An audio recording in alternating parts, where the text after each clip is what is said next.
David Strettle fears Saracens could have the mental edge over his Clermont team in Sunday's European Cup final rematch.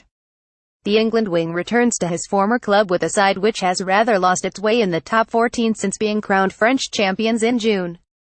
5 defeats in a row and injuries to 6 of their star names suggest Saracens are, if anything, in even greater strife. Billy Vunipola is crocked, so too Liam Williams, Schalk Brits, Michael Rhodes, Duncan Taylor and Maro Itoje, who will today learn the severity of his double jaw fracture.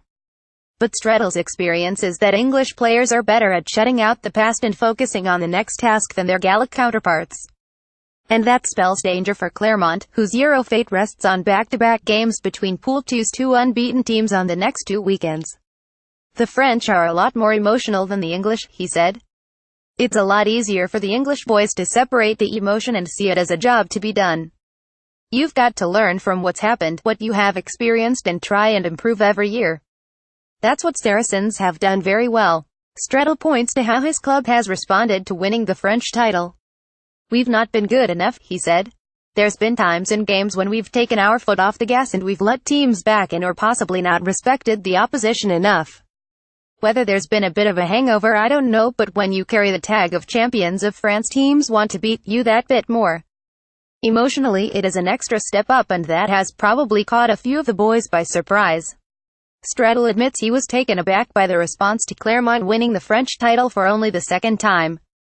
When I won the league for the first time with Saracens, it was very much an internal sort of joy for the team, he said.